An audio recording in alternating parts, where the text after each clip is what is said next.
শিল্পটা সাজিয়ে জীবনের বাঁকে সবকিছু মিলে মিশে এই আছে ভালো। সাদা কালো সাদা কালো সাদা কালো সাদা কালো। সাদা কালো।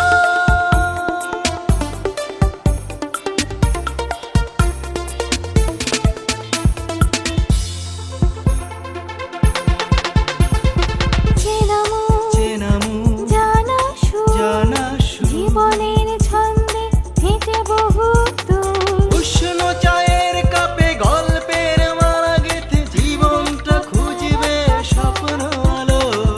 সাদা কালো সাদা কালো সাদা কালো সাদা কালো।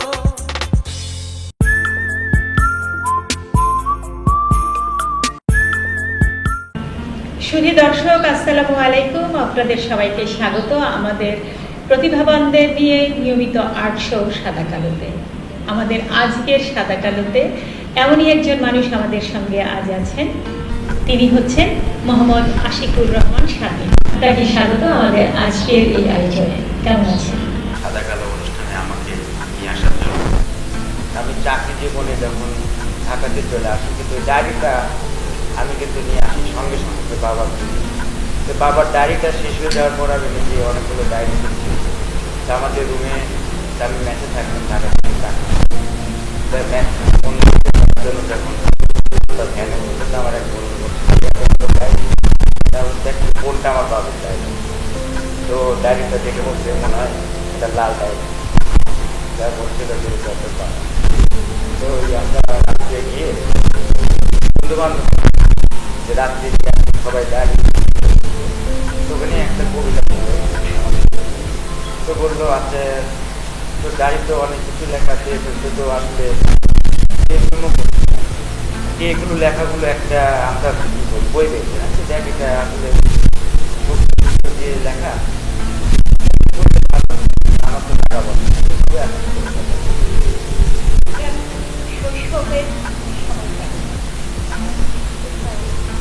আমার শৈশব যে পাবনা এখানে যেখানে পারে আমাদের ছেলে পাবনা রাধানগর মসজিদার এলাকাতে, ওখানে আমার শৈশব কেটেছে।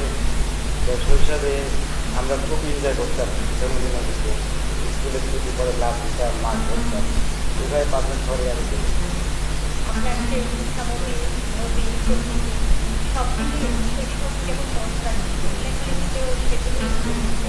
জি, আমি চেষ্টা করছি যে আমার শৈশবটা ভুলে না। আমার কবিতাতে এই শৈশবের অনেক কিছু ছিল। এবার আমরা সেই শৈশব থেকে একটু কৈশোরে যেতে চাই এবং সেখানে আমরা ছাত্র জীবন পড়াশোনা এই বিষয়গুলো নিয়ে আমি 1990 সালে পাস করি। আপনারা জানেন 1990 সালে বাংলাদেশ স্বৈরাচার আন্দোলনের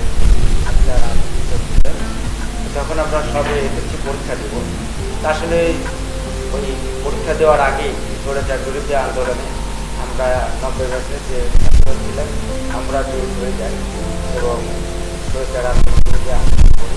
তারপর থেকে আমার আমি 90 সালে পাস করার পর আপনার শহীদপুর কলেজে লেখাপড়া শুরু করি।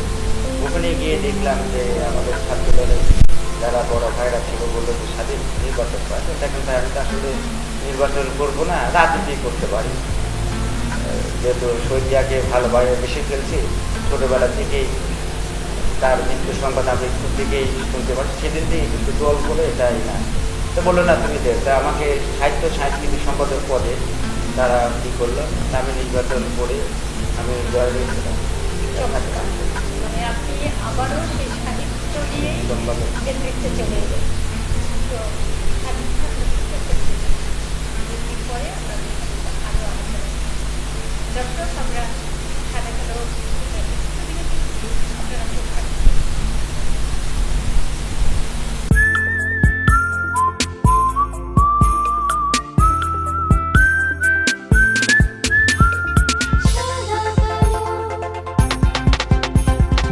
খুব পাতায় কত গল্প এঁকে শিল্পটা সাজিয়ে জীবনের বাঁকে সবকিছু মিলে মিশে এই আছে ভালো। সাদা কালো সাদা কালো সাদা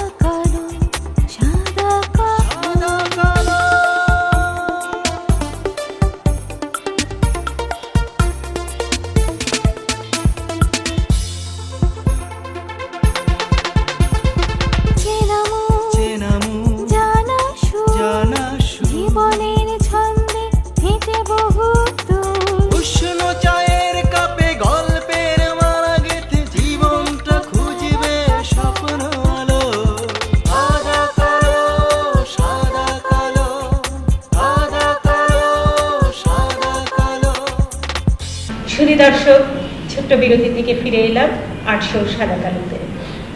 কথা হচ্ছিল কবি মোহাম্মদ আশিকুর রহমান স্বাধীন। পরিবার তো থাকবে, কিন্তু ব্যক্তিগত মানুষের জীবনে সমাজে কিছু জিনিস আছে। আমরা হয়তো পরিবার নিয়ে অনেক কিছু ভাবি, যে আমার পরিবারে আমার ওয়াইফ, আমার সন্তান, আমার ভাই বোনদেরকে একটা জায়গায় নিয়ে যেতে হবে, চাকরিতে বা লেখাপড়া ডাক্তারকে। কিন্তু আমি মনে করি যে আমার পরিবারের যদি কোনো সন্তান শিক্ষিত হয়ে যায়, আমার পাশে যদি কোনো সন্তান শিক্ষিত না হয়, তাহলে এই সমাজ কিন্তু ভালো কিছু আশা করতে পারে না, সমাজ ভালো কিছু পাবে না। তা আমি চাই যে আমার পরিবার যেভাবে সুখী রাখতে চাই, আমি আমার সন্তানকে যেভাবে লেখাপড়ায় নিয়ে যেতে চাই, আমিও চাই যে সমাজে যারা গরিব অসহায় মানুষ, যারা লেখাপড়া করতে পারতেছে না, তাদেরকে সাহায্য করে লেখাপড়ার দিকে নিয়ে আসা। যেমন আমার সন্তান যদি জ্বর হয়, আমি যেভাবে টেনশন থাকি, আমিও চিন্তা করি যে আমার পাশের বাসায় যে বাচ্চা বা যে মানুষ অসুস্থ হয়ে যাবে, সেই চিন্তাটাও যেন আমার ভিতরে থাকে, তাহলে আমরা চলে দিতে পারবো। চমৎকার, আপনার ব্যক্তি ভাবনাটা অসাধারণ।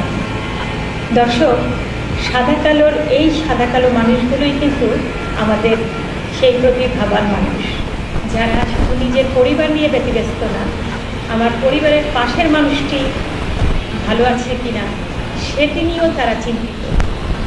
স্বাধীন ভাই তেমনই একজন প্রতিভাবান মানুষ। স্বাধীন, আপনার এই জায়গা থেকে এই ব্যক্তি জীবনে আপনি একজন পেশাজীবী মানুষ, পেশা আছে। আমি একটা হাসপাতালে আছি, ঢাকা কমিউনিটি মেডিকেল কলেজ হাসপাতাল। আপনারা হয়তো জানেন, ঢাকা শহরের সবচেয়ে স্বল্পমূল্য একটা প্রতিষ্ঠান। এখানে আমাদের মেডিকেল কলেজ আছে। আমরা চেষ্টা করি যে বাংলাদেশে যে ডাক্তারের অভাব দেখা দিচ্ছে আজকে, সেই জায়গায় আমরা খুব চেষ্টা করি যে যারা একটা ডাক্তার বের হবে, তারা যেন গরিব মানুষের সাহায্যে এগিয়ে আসে। এখন বাংলাদেশে দেখবেন যে অনেক জায়গায় ডাক্তারখানায় গেলে ডাক্তারের ভিজিট বেশি, টিকিট আমাদের ওখানে মাত্র 80 টাকায় আমরা একটা রুগী 80 টাকার বিনিময়ে আপনি দেখাতে পারবেন। এমনকি আমরা ওখানে দুস্থ রুগী, আমরা ওখানে ফ্রি ট্রিটমেন্ট করি।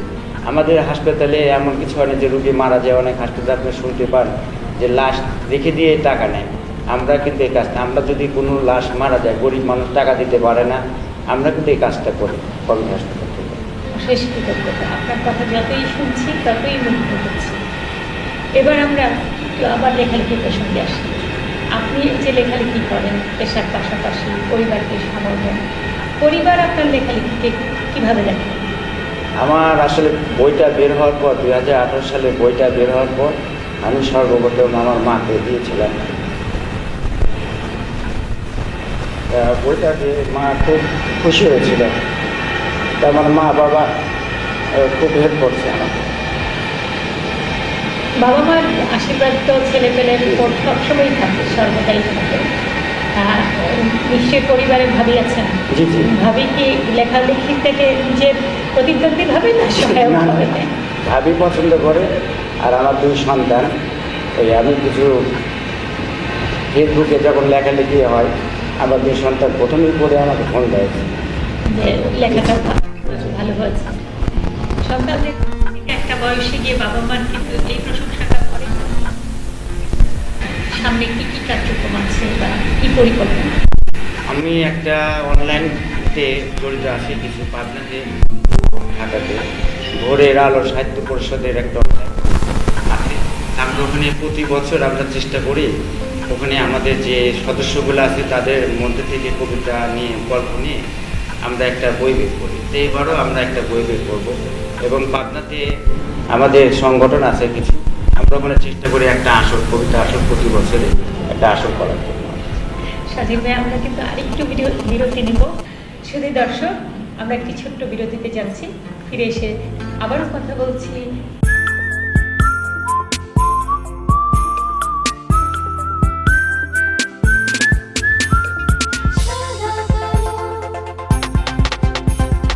স্মৃতির পাতায় কত গল্প এঁকে, শিল্পটা সাজিয়ে জীবনের বাঁকে, সবকিছু মিলে মিশে এই আছে ভালো। সাদা কালো, সাদা কালো, সাদা কালো, সাদা কালো। সাদা কালো।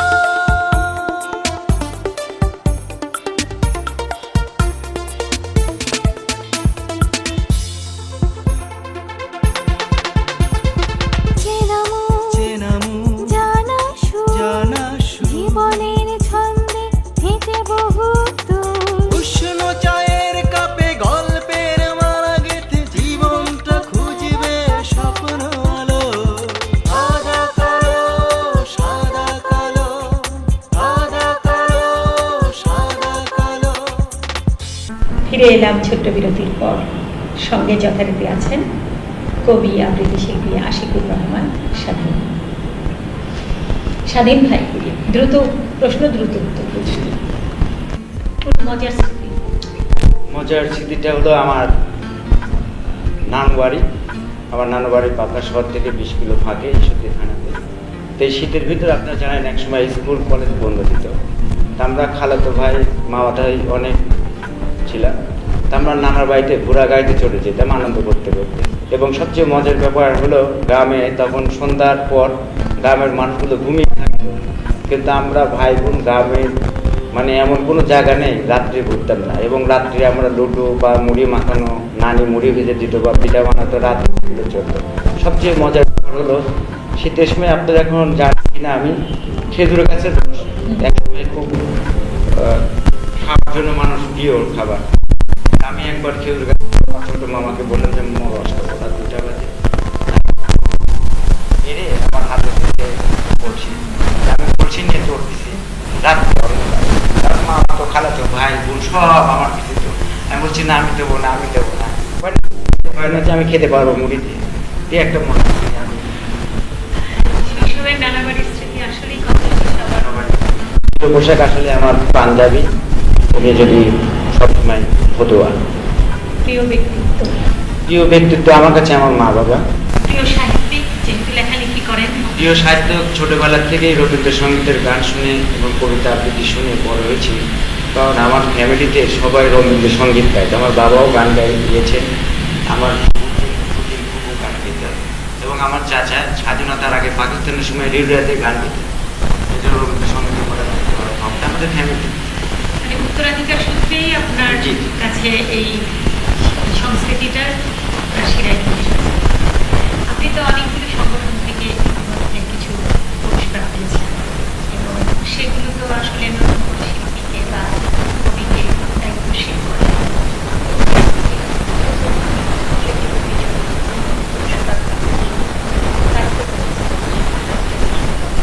আমি বাংলাদেশ মানবিক পেয়েছি এবং আমাদের পাবনা রাধানগর মধ্যাধিকারী দেখার জন্য এবং পাবনা প্রতি বছর আমাদের সাহিত্য প্রোগ্রাম করা হয় বাংলাদেশ শিশু একাডেমি। বাংলাদেশ শিশু একাডেমি থেকে আমি পুরস্কার পেয়েছি 2001। আমি যেটা মনে করি লেখালেখি যারা পড়বে বা কবিতা বাচ্চাটা উৎসাহ লেখার জন্য হয়, সেটা এখন কালচারটা বাংলাদেশ থেকে উঠে রাখছে। আগে গ্রামে স্কুলে সাহিত্য সাংস্কৃতিক অনুষ্ঠানগুলো হতো, এখন আসলে কেউ এইভাবে দেখি না। আমি কিন্তু বাংলাদেশ সাহিত্য কেন্দ্র থেকে পুরস্কার নিয়ে গিয়েছি। তারপর হিউমান থেকে কলম, আপনার হলে স্কেল বক্স, জ্যামিতি বক্স। আমি যাই দেখলাম ওরা আমাকে নিয়ে গিয়েছিলাম, দেখলাম যে ছেলেদের একটা ছোট পুরস্কার দিলে এরা খুব খুশি হয়।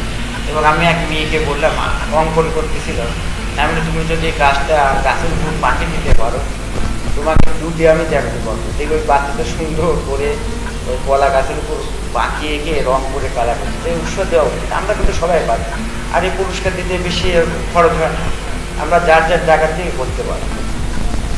আমরা কথা বলতে বলতে অনেকটা সময় পেরিয়ে এসেছি। বিদায়ের পর্ব যদি আপনার মাঝে আমার হাজার রাতে স্বপ্ন দেখার সাথে, মাঝে আমার চোখের মণি একটি সোনার বাকি, মাঝে আমার মাথার মণি মায়ের আদর বল মায়ের সমান।